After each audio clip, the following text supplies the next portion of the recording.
L'équipe du soir, bonsoir, nous sommes ensemble en direct jusqu'à 21h, une soirée placée sous le signe de l'équipe de France avec un documentaire exceptionnel sur l'histoire des Bleus à l'Euro 2000.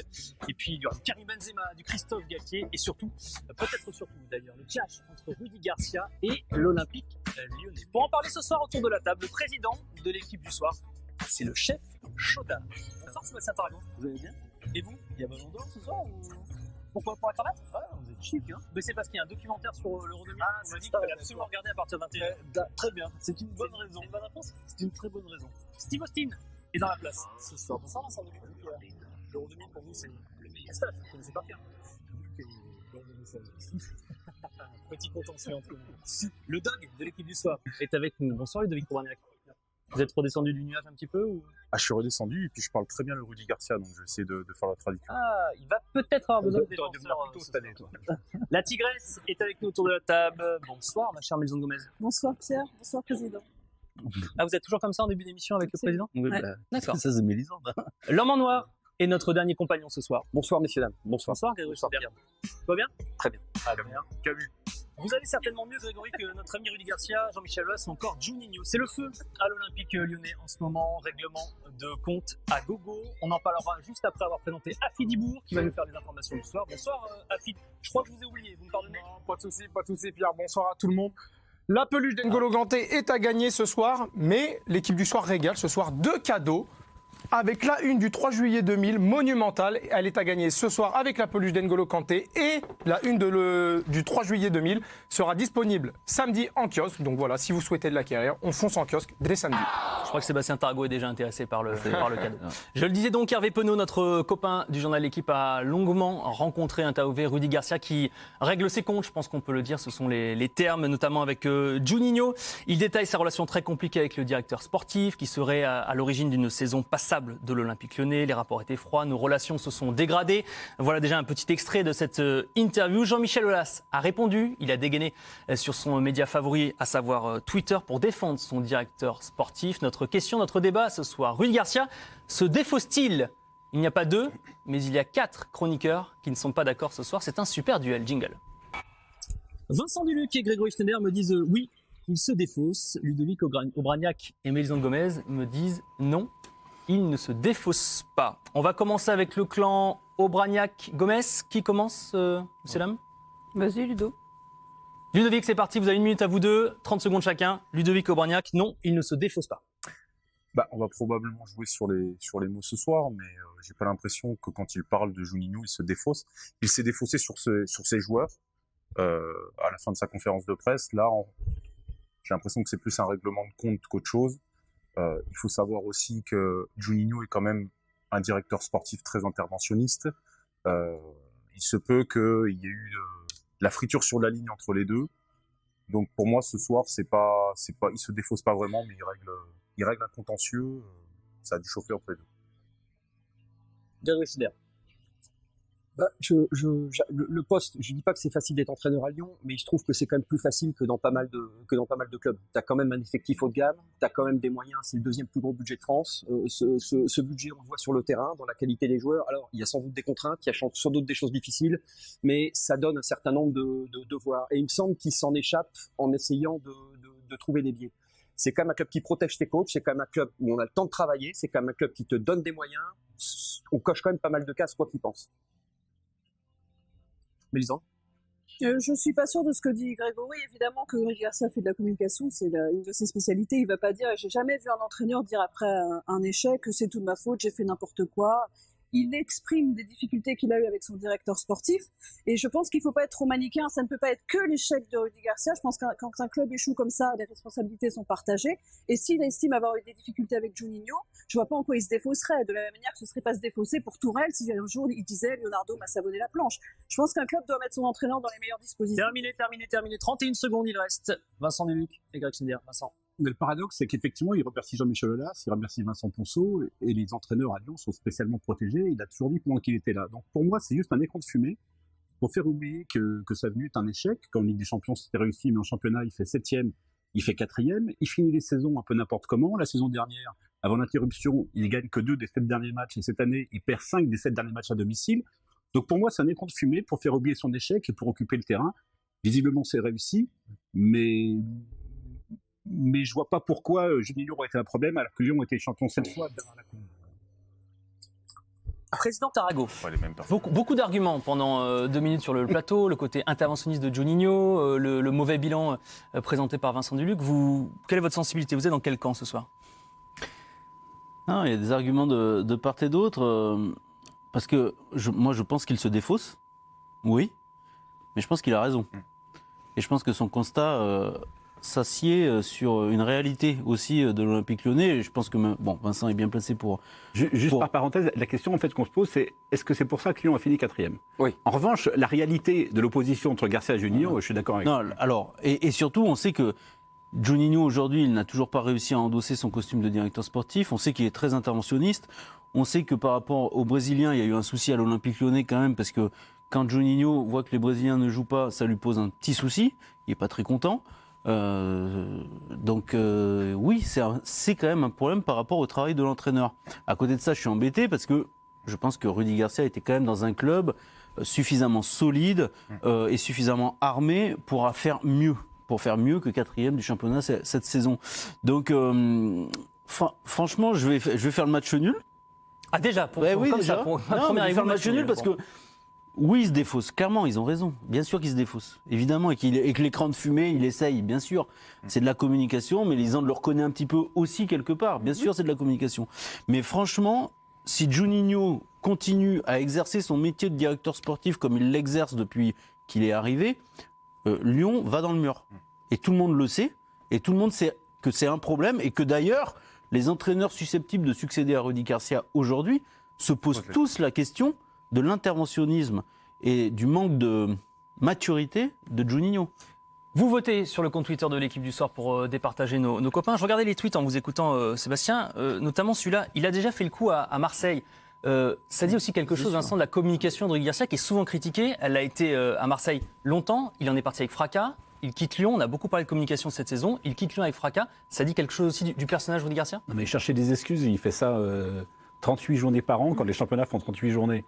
Donc, bien sûr, il passe sa vie à se défausser et à dire que c'est la faute de tout le monde sauf la sienne. Donc, c'est ça qui me gêne dans cette sortie. C'est que la réalité de son opposition à Juninho, bien sûr que c'est vrai. Il ne l'a pas inventé.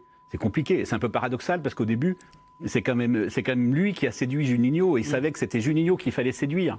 Donc, le moment avec Laurent Blanc lorsqu'ils étaient tous les deux en lice. La fameuse, on va dire...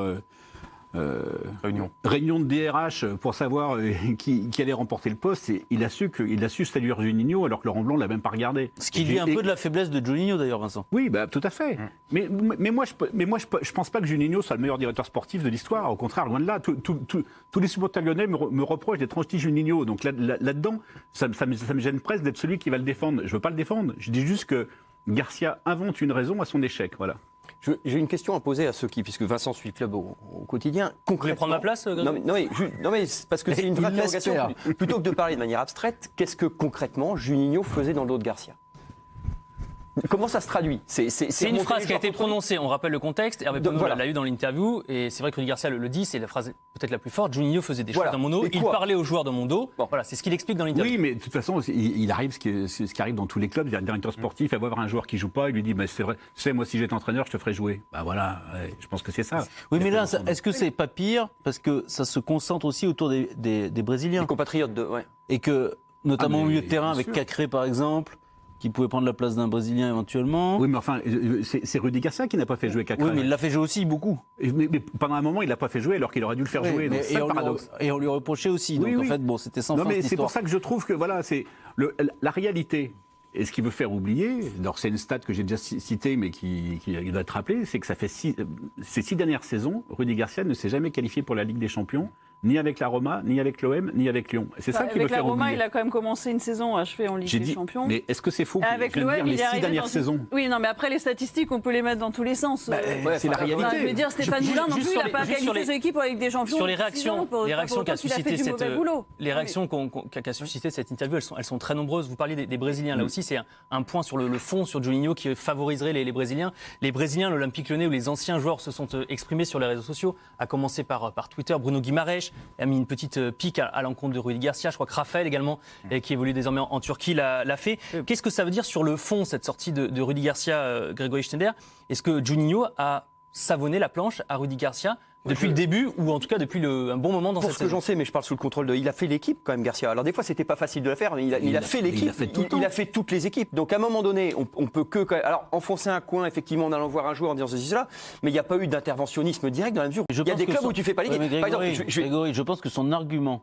Moi, en plus, je suis d'accord globalement sur Rudy Garcia, franchement, vraiment. Mais je pense que son argument qui est de dire, quand tu vas voir les joueurs que je ne choisis pas, pour leur dire en gros que l'entraîneur est bidon et qu'il devrait faire d'autres choix, ça ne facilite pas le travail de l'entraîneur. Oui, ça pour le coup. T'es dans des contextes, c'est pas des boulots. Oui, mais c'est pas des boulots faciles. On va pas dire ça. Mais t'es quand même plutôt mieux à Lyon qu'ailleurs parce que ça arrive dans tous les clubs et t'as pas les mêmes joueurs. Donc quand le mec pendant 6 ans échoue et en plus, mais tous ne sont pas de Juninho. Non mais il y a quelque chose qui me trouble, c'est parce qu'il y a quelque chose on jette là au milieu de la scène quelque chose de l'ordre du communautarisme ou d'un patriotisme mal compris où il y a quelque chose de malsain parce qu'on regarde pas le passeport d'un joueur pour le défendre. Si Garcia dit ça de Juninho, c'est extrêmement grave. Parce que ça veut dire que tu biaises la réalité sportive, tu sors Cacré parce qu'il n'est pas de la bonne. Donc c'est très grave. Grégory, t'exagères. On parle des réseaux qu'il a recruté. C'est plus la façon de recruter. C'est parce que via ces réseaux qui sont plus brésiliens que français, il a recruté. On n'est pas sur une nationalité. Regardez un match de Ligue 1 depuis 10 ans. Quel joueur il a recruté? Il s'avère qu'il a recruté des Brésiliens. Donc c'est pour ça qu'il parle de Brésiliens. Je profite de la présence de Ludo. Vous avez fait pas mal de clubs. Vous avez certainement dû croiser des dissensions entre directeurs sportifs et entraîneurs. Là, à travers l'interview de Rudy Garcia, on comprend que les joueurs avaient compris ce qu'il se passait en interne. Est-ce que ça a pu déstabiliser le groupe cette saison? Est-ce que, du coup, c'est un vrai élément d'explication sur la saison un peu ratée de l'OL cette année? Du coup, oui, tout s'explique parce que la gestion. Ah, mais non, Ludo. Laissez-le parler. Ils sont quatrième parce que Garcia et Juninho étaient fâchés. T'es sérieux? Je peux finir? Vas-y, finis. Non, mais je t'ai à peine laissé commencer, c'est vrai. Pour moi, il y a une vraie, il y a un vrai trouble dans cette saison lyonnaise. C'est sur quand tu vois Lille qui va au bout, c'est sur la gestion de l'effectif de Galtier qui a réussi à installer un turnover. Après, avec peut-être un peu des mécontents, genre Cheka, mais vraiment sur la fin. Mais en tout cas, tout le monde a eu pratiquement des temps de jeu équilibrés. C'est ce qui t'amène au bout. Quand tu vois Lyon, il a réussi au départ, très tardivement, juste un peu avant début décembre, à trouver son 11 type qu'il a gardé avec Memphis, ce 4-3-3 avec les deux fusées sur les côtés qui avaient tendance à prendre la profondeur. Après, c'est sur l'explication de la gestion de l'effectif. Et c'est vrai que là, il y a un couac pour moi, c'est-à-dire que bon, alors il se targue d'avoir lancé les jeunes, moi je trouve pas tant que ça finalement, mais tu le vois que sur la fin, où il écarte Guimarães, où il écarte Thiago Mendes, tout ça. En fait, tu te dis que cette gestion d'effectifs, elle a pu être amputée par une guerre d'ego entre ces deux-là, en fait, finalement. Oui, entre un qui a voulu peut-être imposer ou qui a parlé à l'oreille dans le dos des coachs. Mais alors, est-ce que le coach, par ego, il a dit, bah attends... Oui, mais alors si c'est vrai, c'est une faiblesse d'entraîneur. Non, mais en plus, si c'est vrai, c'est une énorme faiblesse. Il n'y avait pas Juninho et c'était un peu les mêmes cas. C'est-à-dire qu'au bout d'un moment, il est un peu lâché par certains joueurs à qui il a dit. Je te dis pas que c'est de la faute de Juninho, principalement. Je te dis que ça crée un trouble dans la gestion de ton effectif. Parce qu'après, c'est l'ego qui prend le dessus. Pas en même temps, Mélisande et après Ludo. Parce que là, ce que tu dis, on a l'impression qu'il perd certains joueurs sur qui il s'appuyait et sur qui il doit s'appuyer pour des raisons qui dépassent largement Juninho, puisqu'à Marseille c'était le même problème et que Juninho qui tiennent à son double langage en permanence aussi. Exactement. À un moment donné, il n'est jamais complètement franc du collier. Et toi qui as été joueur, un entraîneur qui te l'a fait à l'envers, au bout d'un moment, tu vas plus le suivre. Et souvent, ça se retourne contre lui à la fin de ses aventures. Ma question, c'est est-ce que la gestion un peu bizarroïde de l'effectif sur cette fin de saison, est-ce qu'elle est due à la guerre d'ego entre les deux? En tout cas, c'est l'un des arguments avancés par Rudy Garcia. Beaucoup de réactions, je le disais, sur cette interview d'Hervé Penaud lorsqu'elle est sortie aux alentours de 16h. On vous a montré la réaction des joueurs brésiliens de l'OL. Évidemment, Jean-Michel Aulas a tenu à réagir. Une réaction pas piquée des verres, comme dirait ma grand-mère. Regardez la réaction du président de l'Olympique lyonnais. C'est très clair. Je suis très déçu de la politique de la terre brûlée de Rudy Garcia qui réécrit l'histoire, oubliant qu'il avait le meilleur effectif. Grégory Schneider, on imagine que le président Aulas n'a pas le choix. Je ne dis pas qu'il ne pense pas cela, mais qu'évidemment, il est obligé de défendre le futur de son club qui passe par Juninho. Oui, mais surtout, il pointe quand même un truc, parce que Jean-Michel Aulas, à chaque fois, il y a un truc de vrai quand même dans ce ce qu'il dit. Je ne sais pas pourquoi Garcia fait ça quand même. Parce que ça fait... Non, mais si. En matière de réécriture d'histoire, il est arrivé aussi. Tout n'est pas toujours. C'est pas ça qui était vrai. C'est pas ça que je dis. Il met toujours un. Je comprends pas pourquoi Garcia va sur ces extrémités-là quand même. Il y a un côté un petit peu jusqu'au boutiste ou pas suicidaire, où il y a quelque chose que je n'explique pas. Parce qu'il retrouvera un poste demain. Parce qu'il veut occuper l'espace, parce qu'il sait qu'il va en prendre plein la figure, et puis il ouvre le parapluie, comme il fait effectivement très souvent. Mais ils ont raison. Et c'est pas le premier entraîneur qui, après une défaite, on a vu en équipe de France, tout d'un coup, il fait une interview qui donne une interview. Pendant qu'il donne une interview, ça fait une double page, et puis ça évite qu'on analyse l'échec. Donc il occupe l'espace. Je trouve que c'est plutôt bien joué. Après, ça faisait un moment déjà qu'il avait compris hier déjà. Ça faisait un moment déjà qu'il avait orienté le truc en disant. C'est comme quand il dit je n'accepterai pas une proposition, mais on a écrit en septembre qu'ils allaient le virer. Donc, dans l'interview, lui dit qu'il n'était pas au courant. Il a lu le journal, on peut lui faire confiance. En tout cas, il dit à Hervé Penaud dans l'interview qui sortira demain, que vous pouvez consulter si vous êtes abonné, qu'il n'était pas au courant et qu'en septembre, il continue à travailler. Lui pointe aussi une bascule. Vincent, je me tourne vers vous parce que vous connaissez bien l'institution lyonnaise. C'est le décès de Gérard Rouillet. Il explique que Gérard Rouillet était capable en interne de fluidifier un petit peu les relations et que sa disparition a aussi provoqué un conflit encore de moins en moins larvé avec Juninho. C'est un argument et c'est un bon argument. Même si Gérard Rouillet n'était pas présent au quotidien, c'était pas vrai, c'était pas le cas. Mais Gérard Rouillet avait été un soutien objectif à l'un et à l'autre. Et là, quand on parlait de double langage, pour ça, Gérard, il était plus fort que tout le monde. Il savait aller vers l'un, aller vers l'autre, et rapprocher les positions. Et c'est vrai qu'il a manqué à Lyon dans la deuxième partie de la saison. Ça c'est un argument que j'entends. Ouais. Il y a quand même une vraie question à se poser sur l'avenir de Lyon avec Juninho. Et ça, je pense que tout le monde pourra se réunir autour de cette thématique-là. Est-ce que l'Olympique Lyonnais peut réussir avec un directeur sportif tel que Juninho, alors s'il progresse, ok, il n'est jamais interdit de progresser. Mais votre tweet, Sébastien, va dans votre sens. Le tweet qu'on est en train de lire. Qui a choisi Juninho? Qui a décidé de le maintenir? C'est Aulas. Donc c'est Aulas qui est le premier responsable. Est-ce qu'il ne l'a pas pris pour des mauvaises raisons à un moment? Est-ce qu'il l'a pas pour la paix sociale dans les tribunes? Mais oui, notamment. Et ça, c'est quand même une erreur originelle de Jean-Michel Aulas, qui avait le feu à l'Olympique Lyonnais, qui s'est dit tiens, Juninho, hop, on va réunir un peu tout le monde. Effectivement, Juninho a une cote incroyable auprès des supporters lyonnais, mais sauf que là, aujourd'hui, ça se retourne contre lui. Oui, mais moi, Seb, je suis d'accord avec toi sur l'analyse. Sauf que avoir ce débat là maintenant, parce que Rudy Garcia a parlé. Oui, Rudy Garcia, il peut faire un tour d'honneur et tourner toute la nuit sur le périph' en disant j'ai gagné. Il a gagné. Ça, d'accord. Il a gagné. Les responsabilités sont peut-être partagées. Ouais. Parce que ça peut pas être sur la quatrième place, j'en suis pas sûr. Ça peut pas être uniquement de la faute de Rudy Garcia. Évidemment il a une énorme part dans il a échoué. l'échec. C'est juste ça. Oui, mais lui, il donne un argument, il donne une raison qui est encore une fois une ouverture de parapluie, c'est clair, parce que c'est ce qu'il fait très souvent. Mais qui reste quelque chose qui est réel, à mon avis. Il y a eu vraiment des bisbilles. Mais t'as pas l'impression que c'est une évidence qu'il a échoué? C'est-à-dire qu'il n'a pas inventé. Que personne ne conteste ça, en fait. Mais lui, en dehors de lui, personne ne conteste. Non, si, c'est pas. Il y a des choses. Qui va dire qu'il a pas échoué? C'est le premier entraîneur français qui est sorti à Juventus de Turin en Ligue des Champions. Il a une demi-finaliste de. Non, mais c'est moins net. Je suis d'accord avec vous, mais c'est moins net. Après, il a fait le Final 8. Enfin, il y a eu des. Oui, ils sont demi-finalistes du Final 8. Alors, c'était peut-être. Mais ça, c'est pas rien. Après, on peut. Oui, d'ailleurs, il explique que ça tronque peut-être un peu le début de saison lyonnais, un petit peu comme l'équipe parisienne. Par semaine, ils ont fait la Coupe de l'UEFA, ils sont champions. Je redonne les arguments, je dis pas qu'il a raison. Non, mais Lille, en tout cas, sur la préparation foncière de Lyon, il dit que c'est un petit peu affecté parce qu'il y a eu cette demi-finale Ligue des Champions et cette finale de Coupe de la Ligue contre le Paris Saint-Germain. Il n'avait pas de compétition européenne. Il n'avait pas de Coupe d'Europe, il avait un match. Il avait un effectif pour. Les héros, c'est Lille. L'énorme échec, c'est de ne pas avoir disputé de Coupe d'Europe. Et de ne pas avoir terminé dans les 3. Parce que normalement, surtout dans une saison comme celle-ci, tu avais un avantage. Mais c'est presque un cadeau empoisonné de ne pas jouer cette Coupe d'Europe. Non. Parce que quand tu as un effectif sur la comme gestion ça, d'effectifs, sur le turnover. Mais non, ils ont vendu. Non, mais quand tu as une telle armada, mais arrête, t'as une armada, Vincent, c'est-à-dire que pas devant. Pendant longtemps, t'as eu une armada. Pour trouver, il a fallu au milieu seulement. Il a fallu faire des choix. Il a fallu sortir Dembélé. Il est parti, mais il était là, il est parti pendant l'hiver. Début octobre. Donc, il a fallu à un moment donné créer un 11, il a fallu mettre des gens de côté, ça a créé des rancœurs, ça a créé des clans. C'est difficile de gérer un groupe comme ça, autant en qualité qu'en quantité, et en jouant un match par semaine. Ça veut dire que tu fais des déçus. Ils ont remplacé Dembélé par Slimani. C'est-à-dire qu'en nombre, il y avait la même chose.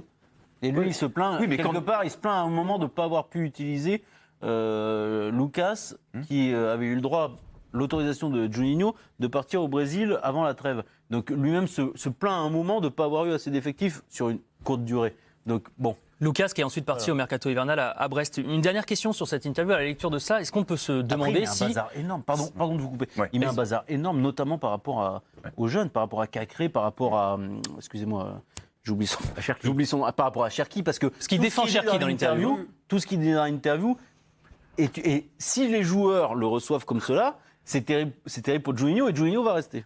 est-ce qu'on Ouais, peut se c'est demander ce qu'il quand même dit. s'il n'aurait pas dû quitter le pas. club en cours de saison? Parce qu'il pointe un conflit larvé, il explique que c'est de plus en plus dur. Vincent Duluc, ce sera le mot de la fin. Est-ce qu'à la lecture de cette interview, on ne peut pas se dire, finalement, pourquoi en décembre, il n'a pas claqué la porte? Mais parce qu'il était champion d'automne. Ouais. Je veux dire, il y a la meilleure équipe de mais France. si les troisièmes, il se passe pas la même chose. Si les troisièmes, il ne fait pas la même interview. Si les troisièmes, il veut au contraire dire j'ai réussi. Et Juninho est un super directeur. Maintenant, je me tourne vers un nouveau challenge. C'est ça. C'est pour ça que c'est. À Noël, En quelques secondes, à Greg. Noël, il a la meilleure équipe de France. Le match au parc, c'est leur chef-d'œuvre. Bien sûr. Donc Victoire 1-0 au effectivement, parc. ouais, c'est leur chef-d'œuvre. Donc effectivement, tu peux pas lâcher là. Et ils ont perdu le fil. Le résultat du super duel, un débat animé en plateau. Je sais que vous étiez très nombreux à réagir sur les réseaux sociaux. Vincent Duluc et Grégory Schneider. Oui, Garcia se défausse ce soir. Bravo Vincent et bravo Grégory. On marque une petite page de pub et puis on parlera de Karim Benzema, décidément. Encore des confessions dans les colonnes de l'équipe. Restez bien avec nous. C'est le retour sur le plateau de l'équipe du soir, toujours en compagnie de Sébastien Tarago, le président. J'avais oublié de vous le dire. Vous avez le droit à un carton rouge quand vous voulez, Sébastien. Mais vous avez les manettes de l'émission. Alors on pose là pour la règle sanitaire, mais quand vous voulez, vous le prenez. Et je peux mettre un Ludovic Obrognac. Ludo Brognac, Vincent Duluc, Greg Schneider et Mélisande Gomez sont avec nous. On a beaucoup parlé de Rudy Garcia, des règlements de compte à l'Olympique Lyonnais. On va parler d'un ancien Lyonnais. Hugo Guimet, notre journaliste, a rencontré pendant 2 heures Karim Benzema, un entretien fleuve publié ce mardi dans les colonnes de l'équipe. Pour la première fois, il revient sur sa convocation en équipe de France pour l'Euro 2020. Un passage notamment a retenu notre attention, le passage sur son intégration. Aucune appréhension sur mon intégration. Voilà les propos de Karim Benzema. Est-ce que vous, en plateau, vous partagez son optimisme? Habillage à l'américaine, aucune appréhension sur mon intégration. Partagez-vous son optimisme? Sébastien Tarago. Il n'y a pas de certitude sur le fait que ça se passe bien. Mélisande Gomez. Je suis plus réservé. Greg Schneider. J'ai aucun doute. Vincent Duluc. J'ai aucun doute non plus. Ludo Brognac. Je pense que ça se passera bien. Un peu moins affirmatif. Vous êtes particulièrement affirmatif, Greg Schneider. Écoutez, alors la phrase c'est est-ce qu'il va avoir une appréhension? Alors c'est mal le connaître. Non, c'est Ouais, mais c'est pas ça. Le débat, c'est sur son intégration. On va pas oui, appréhension. Non, mais épiloguer sur la formule de Karim Benzema. C'est mal le connaître. Il est là, il sait pourquoi il est là, il sait ce qu'il peut apporter. C'est toujours été, c'est un paradoxe qu'on a souvent relevé pour ceux qui le connaissaient. C'est quelqu'un qui baisse souvent les yeux quand il te parle, mais qui dégage une confiance phénoménale. Donc il a aucun doute là-dessus. Il a aucun doute sur ce qu'il peut donner à cette équipe. Il va un petit peu regarder, je pense, l'agencement avec Griezmann, Mbappé, tout ça, mais ça, de toute manière, va falloir en parler. Mais je ne vois absolument pas pourquoi. C'est pas une pièce rapportée où j'ai beaucoup de mal à le voir comme ça. Là, vous êtes sur l'attitude de Benzema en C'est équipe comme de s'il France. rentre quelque part. J'essaie de penser comme lui. Quelque part, c'est comme s'il rentrait à la maison. Mais là, c'est Mais pas là, je pense que lui. tout le monde C'est pense pas comme lui la vous. Tout le monde Non, pense mais- sur le fait que Ah, mais- lui va avoir un bel état Ça d'esprit. peut Mais pas est-ce être qu'il va être aussi intégré facile. facilement Ça Claire peut pas Fontaine, être Mélisande? aussi facile. Non, mais ça veut. Enfin, rien n'est aussi facile. On sait qu'il y a des égos dans le foot, dans un vestiaire, dans un groupe. On a parlé pendant des années du fait que Deschamps le rappelait pas parce qu'il y avait des équilibres de groupe. Et là, subitement, ça n'existe plus. Ce sera pas une évidence. Évidemment, moi je pense que c'est une très bonne nouvelle. C'est un joueur fantastique et j'ai aucun doute sur son état d'esprit et sur son caractère. Et je pense que ça posera pas de problème. Mais après, de l'intégrer dans un groupe, comment va le prendre Giroud par exemple, sachant qu'il a pas forcément digéré, même si Benzema nous explique qu'ils ont bien discuté quand ils se sont croisés 10 secondes sur un terrain. Ils ont quand même oublié de parler de karting, visiblement. Voilà, exactement. Non mais Giroud, il va mais peut-être bon, un Giroud, peu il a avoir pas le choix. mauvaise. Et Ouais, comment mais ça va se on va pas passer lui- techniquement? Giroud. Voilà, On va il a pas parler le choix. que de Giroud, là c'est déjà son retour. Vous étiez un tout petit peu plus dubitatif, vous, que Grégory Schneider, Ludo. Vous m'avez dit, je pense que ça va bien se passer. Je pense que ça va bien se passer. Après, il y a quand même quelques garçons qui aiment bien être sous le feu des projecteurs. Est-ce que l'arrivée de Karim Benzema, on va parler que de lui là quasiment pendant 1 an. Donc comment vont le prendre les uns et les autres? On sait qu'il y a des bagarres au niveau médiatique, au niveau social pour se positionner. Donc je sais pas. Sur le plan sportif, j'ai aucun doute. Je pense qu'il va être Moi, c'est l'inverse, tu vois. Bah, pas moi. Je pense qu'il sera un facilitateur de jeu dans sa relation technique avec Griezmann. Je pense que Mbappé a complètement compris maintenant depuis plusieurs semaines qu'il a un boulevard devant lui quand il joue à la Mbappé, c'est-à-dire qu'il utilise sa vitesse et qu'il prend les défenses à revers en partant de côté, en utilisant l'espace. Je pense que Benzema est capable de faire briller Mbappé. Il l'a vu. Lui, c'est un garçon qui a su être sous le feu des projecteurs ces derniers, mais il a su se mettre de côté quand c'était Ronaldo. Je pense qu'il arrive avec de bonnes intentions dans cette équipe. Je pense qu'il fera le taf tout de suite en arrivant. C'est-à-dire, s'il faut être altruiste, il le sera. S'il faut prendre le lead, il prendra le lead. Mais en même temps, je me dis que ce garçon, il arrive quand même il a une aura, quoi, sur le plan sportif. Il arrive, il a 4 lits. Ouais, ok, les autres ont la Coupe du Monde et tout. Mais justement, je pense que peut-être tout Griezmann qu'il est, tout Mbappé qu'il est, tout Pogba qu'il est, je pense qu'ils ont une certaine admiration pour ce joueur. Oui, mais c'est pas sur les le mêmes plan cas. sportif. C'est pas pareil. Et quand tu admires un joueur sur le plan sportif, Ouais, mais Ludo, justement, c'est pas les mêmes cas, justement. C'est pas Allez-y, tout à fait les Vincent, mêmes ouais. cas. Moi, je ferais presque la différence d'abord sur le terrain et en dehors du terrain. C'est-à-dire que sur le terrain, il faut qu'il trouve sa place. Là, on est surtout en dehors du terrain. En dehors C'est un du peu terrain, l'idée. Il y arrive aura demain à aucun problème. Clairefontaine. Non, mais en dehors du terrain, je pense qu'il n'y aura aucun problème. Il y a 4 ou 5 ans, on avait tous des retours de l'intérieur de l'équipe et les gars n'étaient pas très chauds pour qu'ils reviennent. Ils restaient marqués par l'histoire. Parce que l'histoire au départ, on le rappelle toujours, c'est l'histoire d'un meneur de jeu qui porte plainte contre son avant-centre. Et ça pose quand même des problèmes pour faire une équipe. Donc les gars étaient un peu marqués par ça. Ils n'avaient pas forcément qu'ils reviennent au tout début. Là, aujourd'hui, pour ce qu'on a entendu, tout le monde a pas du tout la même image de lui. Et au contraire, tout le monde est super content qu'il revienne. Tout le monde est assez Est-ce que ce serait admiratif facile ce de qu'il dire a fait. l'inverse? Mais au niveau du possible. jeu, mais on parle de off là, on parle pas de vrai discours. Donc en off, les mecs ils mentent pas en off. En revanche, dans le jeu, il faut qu'il trouve sa place. Et je suis d'accord avec l'argument de Ludo sur Mbappé. Je suis plus circonspect sur Griezmann. Quand on est deux, déjà, c'est pas toujours simple, Griezmann et Mbappé. Mais dès qu'on est trois, c'est le début du cirque. Dès qu'on est trois, ça fait 2 contre 1. Et je suis quand même, ou alors c'est lui qui va créer l'équilibre Vincent, entre les deux. Et je suis quand même pas sûr que l'enthousiasme général soit totalement partagé par Antoine Griezmann. Non, Voilà. mais lui, Donc, sur lui, je suis d'accord avec toi. Voilà. Et donc, il y a globalement C'est une opinion, une sensibilité ou vous en savez un peu plus? On le sait un peu quand même. Et il ne le dira pas, hein. Vous inquiétez pas, il ne va pas faire une conférence de presse en disant « Ouais, je trouve que c'est une mauvaise idée que Karim Benzema soit là. » Non, évidemment qu'il va dire que Karim Benzema est génial, etc. etc. Mais l'enthousiasme général n'est pas partagé par Antoine Griezmann, on le sait. On le sait. Je te le dis alors, Ah ouais, si tu veux. Tu me le dis. Mais oui, je te le dis. D'accord. Et mais quoi qu'ils disent, Vous le je dites? le redirai si tu veux. Ah non, mais Parce qu'il t'as des infos. ne va pas dire la vérité. T'as des infos Oui. que moi j'ai pas. Mais Vincent, je pense, pourrait le... C'est dommage pour lui d'ailleurs Je parce pense que Vincent pourrait le confirmer. Mais cela étant dit, une fois que tu as dit ça, parce que je pense qu'il a été surpris, il a été très surpris, Antoine Griezmann. Et une fois que tu as dit ça, après, tu vas rééquilibrer le groupe. Et là, c'est des fauves. C'est-à-dire que tout le monde a envie de jouer, tout le monde a envie d'être champion d'Europe, et donc tout le monde doit essayer de trouver un intérêt commun. Karim Benzema, il n'est pas idiot, il connaît le contexte. D'ailleurs, vous avez vu avec Olivier Giroud, c'est devenu Olive. Ça s'est nettement rapproché en 5 ans de. Il nous dit ça va être pareil qu'avant, D'accord. en parlant d'Olivier Giroud. Mais donc, ça peut très bien fonctionner. mais c'est un mauvais calcul de la part de Griezmann parce que c'est Mais une Griezmann, il va jamais mais c'est une dire. aubaine pour lui. Oui, mais c'est humain. c'est une aubaine pour lui. Mais C'est c'est Quel est le humain. joueur à C'est pas qui il un ressemble le calcul plus, qu'il fait, Ludo c'est juste une Quel est le impression. joueur à qui il ressemble le Écoute plus Vincent, bien moi il y a sûr. toujours des entraîneurs qui t'expliquent Après Ludo, que ce deux sera Greg. joueurs de valeur technique Oui. très élevée peuvent pas jouer près de l'un de l'autre. Moi je pense le contraire. Mais il y a des cas. Je pense que Griezmann manque souvent de relais pour trouver des 1-2, pour Oui, mais trouver il y a différents- une relation Et technique qui dans les c'est qui va petits les défendre sur le espaces. côté Qui c'est qui va les défendre sur un côté Ludovic. Et peut-être que Non, tu enverras un de tes milieux défensifs. Peut-être, Et ouais, peut-être que Ludovic, tu vois si tu te mets à la place de Griezmann, encore une fois, il ne le dira jamais, mais tout ce qu'a fait Didier Deschamps depuis l'Euro 2016 est globalement fait pour mettre Antoine Griezmann dans les meilleures conditions possibles. Tout son système. Donc lui, c'est normal que lorsqu'il voit arriver Karim Benzema, il se dise « Ouh là là, ça va quand même rééquilibrer les choses ». Parce que Karim Benzema, c'est pas neutre. Mais est-ce que Sur le plan est-ce du que pour jeu. lui ça doit pas être un booster justement par rapport à sa saison, peut-être que sa ça saison sera. plus ou moins C'est- ratée, c'est des craintes fortes. ça relance la C'est un petit concurrence. élément. Grégory, les copains, Ils vont Grégory. voir ça comme un C'est un boost petit pour lui. élément de contexte, mais Benzema pense que Griezmann lui doit quelque chose.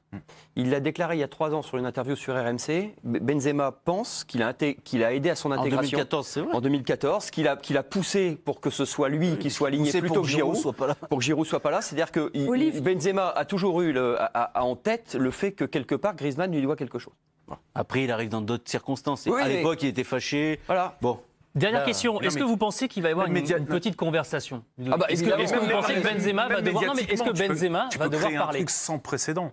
Ludo, si est-ce les que Benzema trois va devoir s'entendent, parler au groupe ça sera profitable. Non, au groupe non, mais entre Mbappé, Griezmann et Benzema, j'imagine pas une seconde qu'il n'y ait pas quelque chose. À l'initiative de Deschamps Non, mais- ou à l'initiative des de joueurs? Deschamps, et puis tu vas mettre les pénaltys dans la corbeille, on va parler large, on va Mais essayer là-dessus, de... il les tire pas, donc. Non, mais... Griezmann, il tirait plus, c'était Ouais, enfin, entre l'autre, entre Griezmann et Griezmann, tous, Parce qu'après, le troisième, c'était Mbappé, il le rate aussi. Non, mais je Personne peux n'en vous veut. dire... Le seul qui l'aimait, c'est Giroud. Non, mais je peux vous dire que Mbappé... Qui pourra entrer pour les tirer Je peux vous peut-être. dire que Mbappé serait pas fâché de les avoir, les pénaltys, par exemple. Donc on va discuter un peu de tout ça, qui défend sur un côté, qui sont... Il va défendre, personne ne- On reparlera de Karim Benzema dans la deuxième partie de l'équipe du soir aux alentours de 23h30. Vous serez évidemment avec une petite pause. Et on parle de Christophe Galtier qui a encore une fois choisi l'équipe pour annoncer qu'il quittait le LOSC. Saragosse sur la pub, faut vous dire que c'est compliqué. Je me sens un petit peu martyrisé. Vincent Duluc, Ludovic Obraniak, Grégory Schneider, Mélisande Gomez sont toujours avec nous en direct. On est ensemble jusqu'à 21h. On a parlé du départ de Rudy Garcia. On va parler du départ de Christophe Galtier. Mais on parle juste après les infos du jour présentées par Afid Ibou. Bonsoir mon cher Afid. On revient avec vous sur cette fameuse interview de Rudy Garcia. Dans un entretien accordé à Hervé Penaud, l'ancien coach de l'Olympique lyonnais s'est lâché sur Juninho. Rudy Garcia déclare ceci à propos du directeur sportif. Juninho a fait des choses dans mon dos. Les choses ont commencé à se gâter sans que je m'en aperçoive. Après 2 ou 3 victoires en novembre, le directeur sportif ne venait plus me féliciter. J'ai découvert que quand les recrues brésiliennes ne jouaient pas, ils n'étaient pas heureux. Entretien à retrouver demain dans vos kiosques et tout de suite maintenant là sur le site de l'équipe. Et on en reparle bien sûr dans la deuxième partie de l'équipe du soir. Karim Benzema a choisi l'équipe pour s'exprimer. Entretien réalisé par Hugo Guimé, le numéro 9 du Real Madrid, n'a pas fait que de parler de l'équipe de France. Il s'est exprimé sur son entraîneur dans le club, Zinedine Zidane. Pour lui, l'entraîneur ne quittera pas les merengues cet hiver. Si la question de son avenir m'inquiète, jusqu'à présent, il est entraîneur du Real. Non, je ne le vois pas partir, il ne va pas partir. Vous verrez, s'il part, il part. Mais pour l'instant, je ne vois pas le Real sans Zidane. Ludo Obraniak, vous avez l'air sceptique. Non, franchement, je suis ravi et j'ai milité pour qu'il revienne depuis très longtemps maintenant. Ce que je trouve dommage, c'est de rater le virage de communication comme ça, dans une période où socialement on a besoin de certaines choses. Je comprends pas que voilà, il y a un retour, on attend tous ce retour. Tu peux pas comme ça faire. Il se dit rien en fait. Sur Zidane, vous parlez là ? On nous vend des choses de très très très bateau, très lissées. Moi, j'aurais aimé que. Ah, mais il est en probatoire, Ludo. Non, mais il est au probatoire. Justement. Que ça soit lui ou Didier Deschamps, ils peuvent pas nous dire. Ça nous rassurerait, ça nous donnerait de l'espoir à nous, aux gens, aux plein de choses. Oui, il y a eu un fait entre nous. J'ai peut-être été trop loin d'un côté. Moi, j'ai peut-être voilà. Tu vois, mais c'est pas dur à dire. Si, c'est dur à dire. Pour Mais eux, pourquoi c'est dur à dire? T'as juste Deschamps qui vient de tenir 5 ans sans rien te lâcher, sans te lâchant même pas de mi-caramel. Non, mais à qui on veut faire croire? À qui on veut faire croire qu'il revient comme ça et parce que c'est juste, parce que c'est juste un moment où on a besoin sportivement. Globalement, ça passe crème. Bon, je voulais vous lancer sur Zidane qui va rester au Real Madrid. Tu rates la communication et c'est dommage. Alors j'ai l'impression qu'on est parti complètement ailleurs. On reparlera de Benzema. Gardez vos arguments, on en reparlera. Afid, essayez de pas animer le plateau comme ça, parce que là ils sont partis. Je suis désolé, Pierre. Parlez-moi de la Bundesliga, grosse surprise. Erling Haaland est élu meilleur joueur de Bundesliga devant Robert Lewandowski par les fans et les experts. Le Polonais vient pourtant de battre le record de Gerd Müller avec 41 buts en 29 matchs de Bundesliga. Le Norvégien a lui inscrit 27 buts et a réalisé 8 passes décisives en 28 matchs. Un choix qui a surpris la sphère football aujourd'hui. Vincent, surpris? Génération YouTube, là, mais c'est pas possible. Ou Dailymotion, on va en citer plusieurs. On regarde pas les matchs, quoi. C'est pas. Enfin, surtout, c'est sur l'image, c'est plus sur le jeu. Ouais. Évidemment que Lewandowski a fait le meilleur, est plus fort. Il n'y a pas de contestation possible. Ludovic, vous qui ne le connaissez pas très bien, Lewandowski. Non, mais c'est une aberration, comme dit Vincent. Il vient de battre le record de Gerd Müller. Vous vous rendez compte de ce que c'est de battre le record d'un tel joueur et puis les saisons, et puis la régularité. Haaland, il est là, tu récompenses aussi peut-être une régularité de carrière. Il a mis combien de buts depuis qu'il est au Bayern? Je crois pas. À la rigueur, si c'est sur la saison, bon. Mais il n'y a même pas besoin d'aller jusque-là. Mais non, mais même sur la saison, il n'y a pas de discussion possible. Haaland, c'est un merveilleux joueur, mais il faut qu'il attende son tour. Quoi. Allez, pas de débat, on voit quand même le classement des meilleurs buteurs de toute compétition confondus. Haaland est derrière Mbappé et derrière. Il n'y a pas beaucoup de pinces en tête. Afid, le tour d'Europe, le tour du monde d'ailleurs, peut-être, je ne sais pas, des conférences de presse dans le foot. Spéciale finale Europa League, Manchester United et Villarreal s'affrontent demain à Dansk en Pologne. Les coachs étaient en conférence de presse aujourd'hui. Ole Gunnar Solskjaer est très confiant en la qualité de son équipe et espère que c'est le début de quelque chose de plus grand.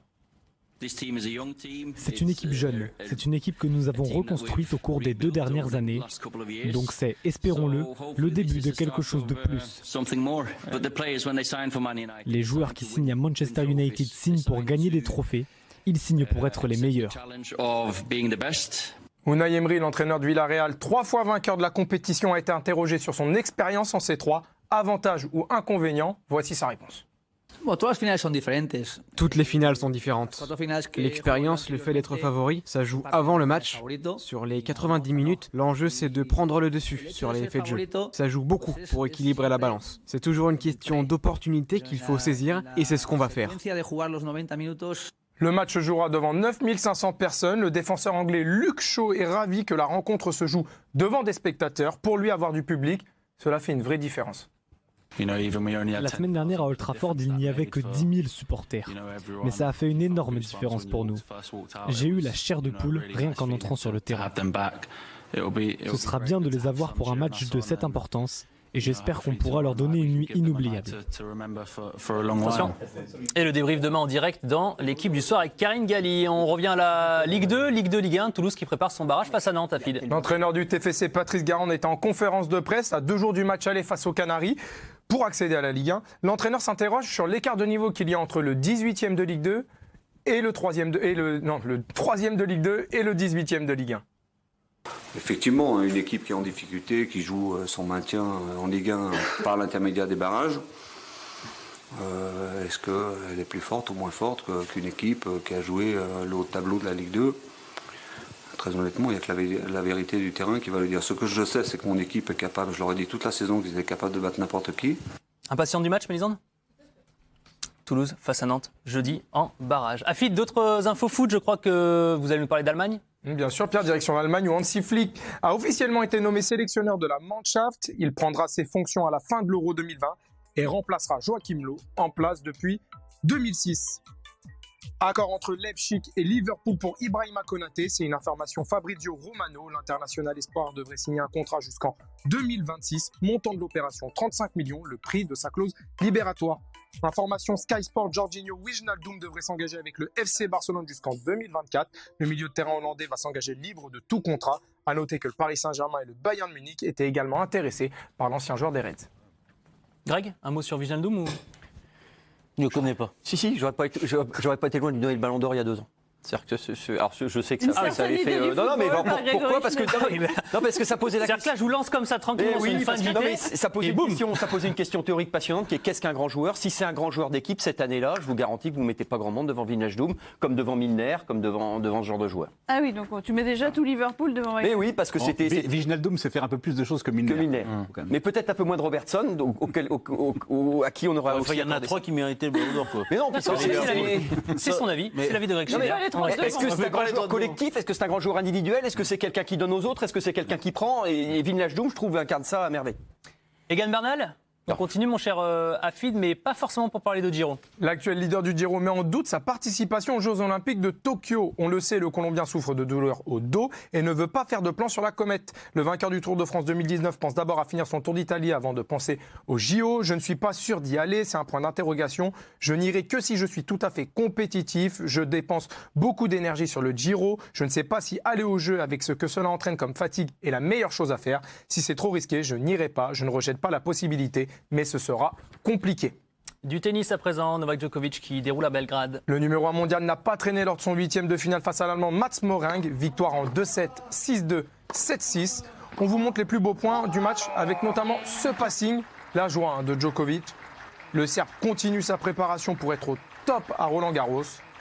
Il affrontera Federico Coria en quart de finale. Au basket avec la Jeep Elite. La 15e journée a eu lieu aujourd'hui en Jeep Elite avec de belles affiches, notamment Bourg-en-Bresse-Monaco, Dijon-Strasbourg, Asvel-Levallois. On vous a sélectionné les 3 plus beaux points de la soirée. 2-0 face au Heat. L'homme de la rencontre, c'est Giannis Antetokounmpo. Double-double pour le Grec, il a tout fait. Un dunk, 31 points, 13 rebonds et 6 passes. Match 3 dans la nuit de jeudi à vendredi. Enfin, on passe à l'Euro, puisque l'Euro débute ce lundi sur la chaîne L'Équipe, un petit peu en avance. Et oui, Pierre, avec 2 nouveaux rendez-vous pour ne rien manquer de l'actualité avant l'Euro. 9h, l'équipe du matin autour de Messoud Benterki, suivi de 13h Smaïl avec Smaïl Bouabdella. L'actualité des biolos, les envoyés spéciaux à Clairefontaine, les correspondants en Europe, vous ne manquerez absolument rien. Retenez bien, 9h, l'équipe du matin, 13h Smaïl.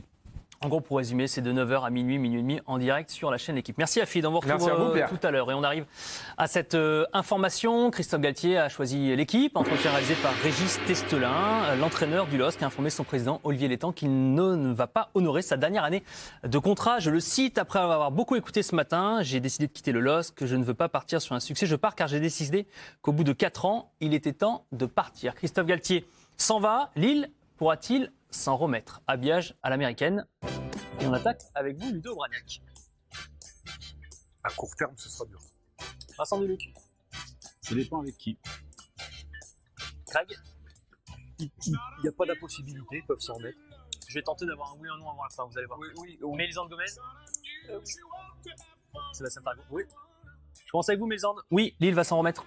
Non, et je ne dis pas qu'ils vont se remettre, mais peut-il se remettre? Donc, éviter de changer la question alors que c'est même de la poser. Je croyais que c'était Greg Schneider le tatillon sur le plateau, mais je crois que je me trompe en fait. Non, mais les mots ont un sens, bien. D'accord. Et je pense qu'ils peuvent s'en remettre, tout dépend de ce que disait Vincent, de l'entraîneur qu'ils vont choisir. Il n'y a rien d'inéluctable, c'est pas parce que Galtier s'en va, c'était pas lui l'architecte de l'effectif, c'est Luis Campos d'ailleurs qui est parti. Je pense que c'est peut-être plus difficile de se remettre du départ de Luis Campos, vu la politique, le projet du club. Après, Galtier a fait un super boulot, lui il se sentait plus de continuer, il a sans doute d'autres projets qui l'attendent. Et donc, on ne peut pas dire, puisque Galtier s'en va, tout va s'effondrer. Je ne vois pas ça comme ça. Il y a un mercato, il y a un entraîneur qui va arriver, il y a un président qui travaille. Vous avez dit un mot qui m'interpelle, c'est architecte. Hier, on a fait le débat ici sur ce plateau, vous n'étiez pas là, mais tout le monde était unanime pour dire que l'architecte, justement, c'est le terme qui est sorti de cette victoire de Lilloise cette saison, c'est Christophe Galtier. Ouais, l'architecte va s'en aller ou pas, Sébastien Targo? C'est le maître d'œuvre. C'est lui qui fait les plans, mais après, il faut la faire la maison. Ouais, il faut courir. C'est quand même Galtier qui l'a fait derrière. C'est le maître d'œuvre. Il y a quelques joueurs aussi auxquels on peut imputer une partie de la réussite éventuellement. Enfin, c'est pour ça que vous dites oui, Grégory, sur le débat? Oui, non, de toute manière, c'est un club qui fonctionne comme ça. C'est un club qui passe la DNCG parce qu'elle promet chaque année de faire entre 120 et 150 millions de recettes. Je veux dire que Lille est en permanence sur un fil. Donc effectivement, Galtier, ça rajoute un petit peu d'incertitude par rapport à ça, mais de toute manière, le vestiaire va être transformé en showroom, c'est parti. De toute manière, c'est un club qui est sur un fil, qui est fragile, que le départ de Campos, effectivement, va forcément fragiliser quelque part. Ce que je veux dire, c'est que Galtier, c'est un élément d'incertitude parmi beaucoup d'autres. C'est-à-dire que, effectivement, qui ils vont prendre, qui va partir, comment ils vont les remplacer, qui va être l'architecte, justement, de cette reconstruction pour scouter les joueurs. Et eux sont sur un fil extrêmement ténu. C'est-à-dire que ça menace toujours un petit peu de se casser la figure. Il a quand même tenu beaucoup de choses et qui étaient pas si évidentes que ça. C'est-à-dire que c'est vrai que Luis Campos a fait l'effectif, mais il n'avait pas eu de nouvelles de lui depuis 6 mois quand il est parti. Il avait un staff qu'il a lâché en cours de route parce que Mourinho est venu dire bonjour un jour, il est reparti avec les 4 à Tottenham. Ouais, c'était pour s'inspirer du travail de... Bien sûr, évidemment. Mais donc, je veux dire, ça n'a pas été facile pour lui. Donc, il y a quand même beaucoup de coefficients personnels dans ce titre. Je veux dire, c'est pas que la vision d'un club, parce que la vision de ce club-là, elle est autant économique que sportive. La vision sportive, c'était celle de Campos, c'est vrai, mais c'était celle de Galtier aussi, quand même. Du coup, Lille va prendre Garcia, nous dit cet internaute. Possible? Après, je crois pas. Mais enfin bon, non, je crois pas. La question, c'est est-ce qu'avec Galtier, ils auraient pu s'en remettre? Je sais pas non plus. Je suis pas sûr.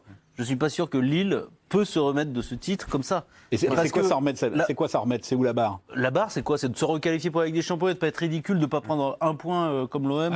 Ça serait quasi un triomphe. Ou comme l'a fait Lille en Ligue des Champions la saison dernière. Le souci, c'est que Luis Campos, moi je suis le premier, comme tout le monde, à reconnaître son talent de dénicheur, de joueur de football exceptionnel. Mais après, il y a un problème d'argent quand même. C'est-à-dire qu'à un moment, il achète des gens 10 millions, il les revend 90, sauf que dans les caisses, il y a 20 millions. Il y a 20 millions maximum. Donc, si vous voulez, il y a un moment, c'est un souci, parce qu'il faut arroser beaucoup de monde, visiblement, pour recruter des joueurs. Burak Yilmaz, il est venu, c'est très bien, formidable. Bon, on dit que ça n'a pas coûté cher, je ne sais pas. Avec Luis Campos, on ne sait jamais combien ça coûte vraiment. Et en tout cas, ce qu'on peut constater, c'est qu'il y a un problème de compte à chaque fois, quand même. Il y a toujours un problème d'argent.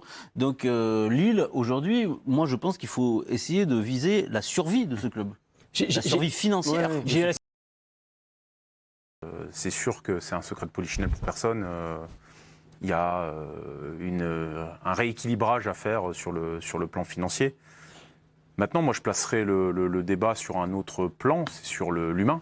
C'est-à-dire que, ok, on peut avoir des noms, on peut avoir des bons joueurs, mais c'est ce qui t'emmène au bout dans ce genre d'aventure, c'est le lien que tu tisses entre les joueurs, mais aussi avec ton entraîneur. Or, le lien que ce groupe-là a tissé avec Christophe Galtier, je peux vous dire qu'ils sont comme ça, quoi. C'était à la vie, à la mort. Donc, est-ce que ça veut dire qu'il y a des joueurs qui vont peut-être partir plus facilement maintenant que Galtier est parti? Probablement. Et puis, peut-être qu'on les poussera ou on les invitera aussi à partir. Et puis, quel entraîneur vient on parlait de Laurent Blanc. Oui, on peut imaginer que Laurent Blanc puisse prendre la succession et que ça marche et que ça fonctionne et on serait tous ravis. Et Laurent Blanc, il va te dire, attendez, mais on repart avec qui, là? Parce que là, vous venez de me dire que Maignan s'en va. Sven Botman, qui est la révélation cette année, s'en va. Renildo. José Fonte, on ne sait pas. Donc ça veut dire que déjà ton triangle défensif qui t'a tenu la baraque toute l'année, enlevé. Donc déjà pour attirer un entraîneur de qualité, c'est difficile. Pour recréer un nouveau groupe, c'est-à-dire que là tu avais les liens entre les mecs, il va falloir injecter du sang neuf, refaire de la cohésion. Et tous ces entraîneurs n'ont pas ce feeling, n'ont pas cette magie-là pour faire vivre un groupe. En fait, je pense qu'il. Donc moi je suis assez inquiet plutôt. Je pense que Lille peut s'en remettre, mais l'année prochaine je vois pas. À court terme, ouais. En fait, je vois pas comment l'année prochaine il peut. Là, on disait s'en remettre, c'est pas être ridicule en Ligue des Champions et se qualifier encore pour la Ligue des Champions. Mais pour moi, ça serait un exploit incroyable après un titre comme ça de faire ça. Avec Galtier. Non, mais on a vu. C'est peut-être ce qu'il a senti lui aussi d'ailleurs. Bien sûr. Les équipes qui n'ont pas été championnes depuis que le PSG domine, c'est Montpellier l'année d'après Gadin. C'est Monaco l'année d'après Gadin. C'est très très difficile. C'est très difficile. On en avait parlé une fois, c'est-à-dire que Lille a quand même, je trouve, un grand mérite, c'est de montrer la logique du système, pousser au bout du bout. Et en fait, quand tu réussis, tu as le droit d'être complètement détruit. C'est ça, Montpellier, c'est cette histoire-là.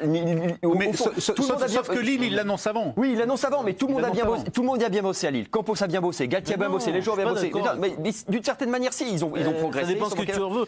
Ça m'étonne de ta part, toi, le Albert Camus du journalisme français, que tu défendes. Mais je le défends pas, je le constate.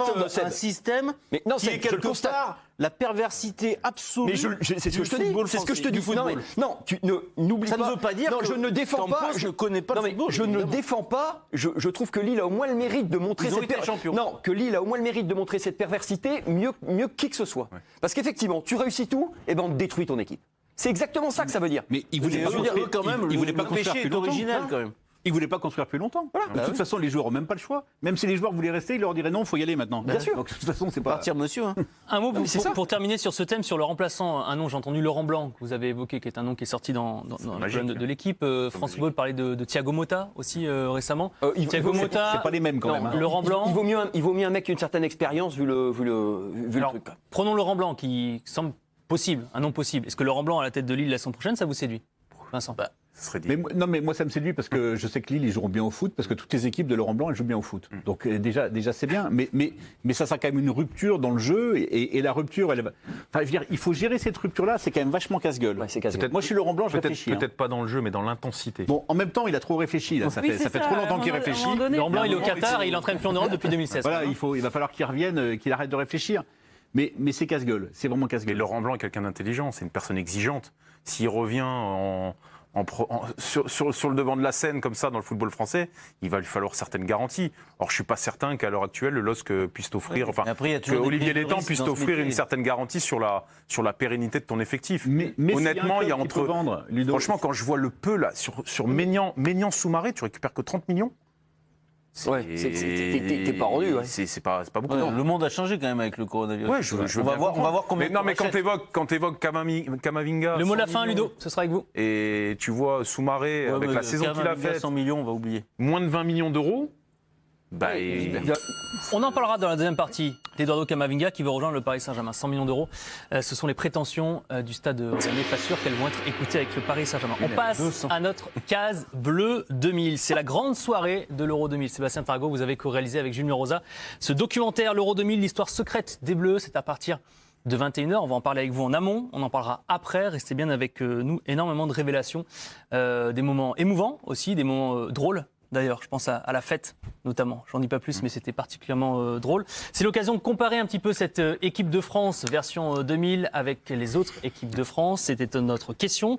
L'Euro 2000, est-ce que c'est la plus grande équipe de France de l'histoire? J'aime bien ces débats de comparaison. Habillage à l'américaine, est-ce que c'est la plus grande, Sébastien Tarago? J'en suis pas sûr. Il y a match. Si c'est non, donnez-moi votre équipe alors. Ça se discute avec 2006.